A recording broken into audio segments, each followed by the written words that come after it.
Bili Social is a social commerce company connecting influencers with different brands. So we're going to be talking to the CEO of that, Adrian, today, and then also Peter Chun, who is managing director of Silverbear Capital in Hong Kong. And we're going to talk about the Asian economy and what you see going on. It's a pivotal year, I feel like globally. So it's going to be really interesting to pick your brain on what you think of that. Let's start with that, Peter. Just had an election in Taiwan. It was very widely watched. What are your thoughts about the results of that election and what it means for the future of Asia? Well, I think the ongoing discussion and concern about whether Taiwan as a independent territory versus being part of China has always been a very interesting conversation. This year election has been kind of one of those hybrid elections whereby some of the candidates are trying to go hybrid with their policies, managing Chinese relationships, which is vital for Taiwanese economy. Despite all the other side business like tech war, whereby the semiconductor industry tech war that is initiated through Taiwanese into the Pan-Asian region with Korea, Japan, and the rest of the world against China is also one of the kind of more linking element to the future of Taiwanese economy with China going forward.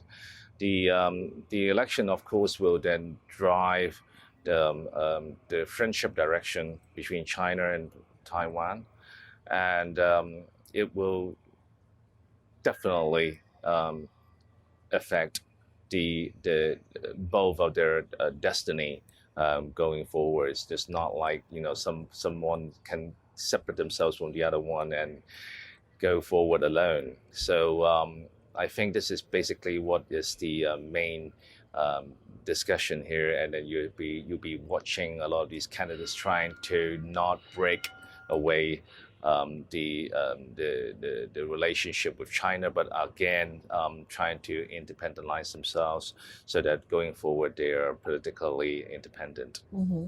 Now, there's another big election going on in the U.S. How much is that being watched in Asia? And is there any preference, or where do you think things might go depending on who is elected?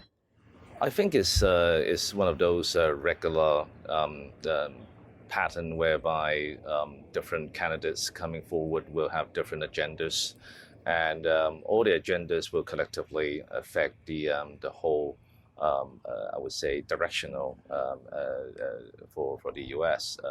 economy. This year, I think the Asian region will pay a lot of attention to see how the election will affect the economy from the U.S.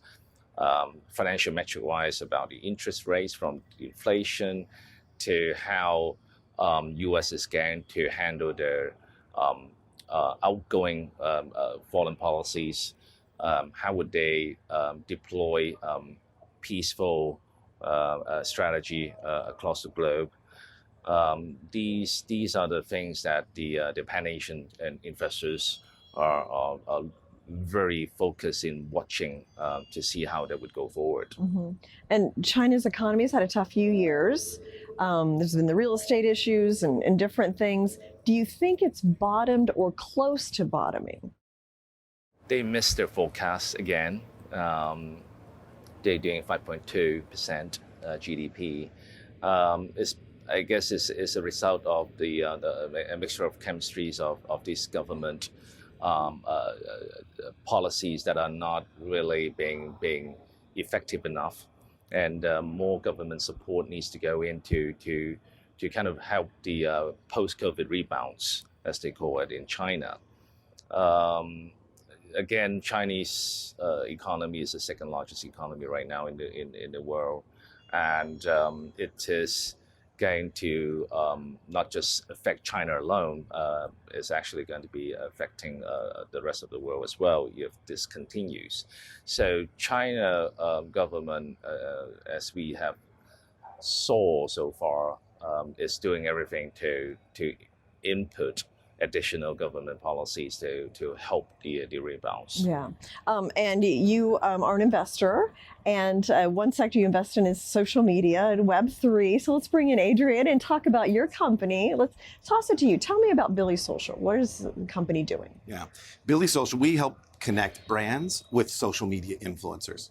That process can have a lot of friction. We try to do two simple things for our partners, for our brand partners or creator partners. We try to make it simpler and better. So more efficient and more effective. Building on the trend that Peter was talking about, some of the trends in Asia, we've seen social commerce really ingrain itself in Asian markets. There's a massive opportunity in North America that's a couple of years behind where it is in Asia, which presents a very interesting opportunity for businesses like ourselves. Globally, we're talking social commerce, which is any transactions in social media. Last year was about $1.2 trillion. That includes advertising, transactions with creators and influencers. And we sit in this space where we help creators, right? We talked about kind of Web3, the democratization. We help democratize social media influencers and creators to make them not only a media channel, but a sales channel. That's what we do. So you've been operating in Asia for a few years. Am I understanding that correct? Yeah, well, we have partners in Asia, Okay. mostly focused on the North American market. I see. My background as a CEO of global ad agencies, we helped connect brands with an audience, right? And every year, the agencies that I was helping to lead would invest hundreds of millions, even billions of dollars doing that as a media channel. Now, what we're doing with Bili Social is we're leveraging those social creators not only as a media channel, but also as a commerce and a retail channel to an audience. And like I said, we make that process for our brand partners and our creator partners simpler and better. How do you connect people? How do you know who is the right person for a particular brand? That's a great question, and that's a question that a lot of brands struggle with, quite frankly. But not only the brands, the influencers struggle with that. Who's the right brand for me? So we have two models that we execute with. In this space, in the social commerce space, there's typically pay for performance. So if you're an influencer, you're a creator, you sell a product online, you earn a percentage of that. Or there's pay for content. You're an influencer, you create specific content for a brand, you put that out there and the brand pays you for that. Peers in the market typically focus on one or the other. We focus on both. We bring those together into our Bili ecosystem. Bili actually stands for, so BILI stands for because I love it, right? So we say we help influencers share the products they love to the audience who loves them because they love it. So to answer your question in terms of how do we find that right mix, on that pay for performance side, a brand actually isn't so interested in who the creator is. They're just interested in getting tens, hundreds of thousands of creators potentially to share their product online and sell that. On the content side, a brand is interested in who that creator is. So think about kind of Fortune 100, Fortune 1000 brands. It's not about tens of thousands of creators selling my product. It's about the 10 perfect creators. So we work with luxury brands, for example, and we go through and we audit that, not only the creator and their demographics, their audience demographics, and their content. So we can assure a brand partner that the content is brand safe. We can give them the actual details, demographics, audience, location, average income, average age. We have all that data to arm our brand partners to help pick that right fit. Yeah. So that's answering the question of how do we find it? A lot of data, a lot of process, a lot of experience. Yeah. And Peter, you're an investor in Yep. Bili Social. Talk about what it is about that business and that industry that you find attractive. Well, I mean, anything with cell phone is going to check our boxes. So it's a different world now. So they call it Web3. They call it a new platform.